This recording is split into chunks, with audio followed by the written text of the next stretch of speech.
नमस्तुभ्यम। नमस्कार भक्तों, आप सभी का स्वागत है आपके अपने चैनल महकावती नगरी में। आज हम आमलकी एकादशी के व्रत के बारे में जानेंगे। कथा का पाठ। भगवान विष्णु की कृपा से अक्षय पुण्य की होगी प्राप्ति। आमलकी एकादशी के दिन भगवान विष्णु और आंवले के वृक्ष की पूजा की जाती है। साथ ही काशी में इस दिन से होली का पर्व की शुरुआत की जाती है। होली का पर्व की शुरुआत होने की वजह से इसे रंग भरी एकादशी भी कहा जाता है। आइए जानते हैं इस व्रत के बारे में। सनातन धर्म में एकादशी व्रत का विशेष महत्व है। यह दिन भगवान विष्णु को समर्पित होता है। आपको बता दें कि इस साल में लगभग 24 एकादशी एक साल में लगभग 24 एकादशी आती है और हर एकादशी का अपना अलग महत्व है। यह हम बात करें आमलकी एकादशी के बारे में, जो आंवला एकादशी या रंग भरी एकादशी भी कहा जाता है। इस साल आमलकी एकादशी 27 फरवरी को मनाई जाएगी। इस दिन भगवान विष्णु और माता लक्ष्मी के साथ आंवले के वृक्ष की भी पूजा करने का विधान है। आमलकी एकादशी व्रत कथा। पौराणिक कथा के अनुसार वैदिक नामक नगर में एक चंद्रवंशी राजा राज्य करते थे।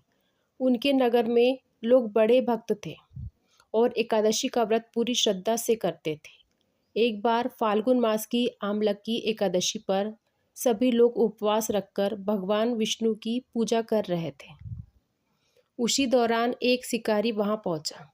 जो भूखा प्यासा था वह पूरी रात वहीं रुका और भगवान की कथा सुनने लगा। कुछ समय बाद शिकारी की मृत्यु हो गई।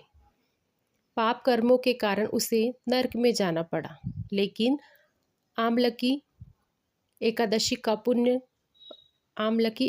की कथा का पुण्य जागरण करने के कारण उसे अगले जन्म में राजा विदुरथ के घर जन्म मिला। इस जन्म में उसका नाम वसुरथ था। भगवान विष्णु ने बचाई राजा की जान। एक दिन राजा वसुरथ जंगल में भटक गए और एक पेड़ के नीचे जाकर सो गए।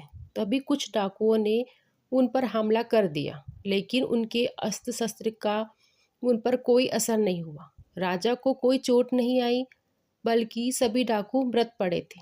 जब राजा की नींद खुली तो उन्होंने यह दृश्य देखा। तभी आकाशवाणी हुई कि यह भगवान विष्णु की कृपा है। पिछले जन्म में किए गए आमलकी एकादशी व्रत सुनने के कारण राजा पर कोई संकट नहीं आया।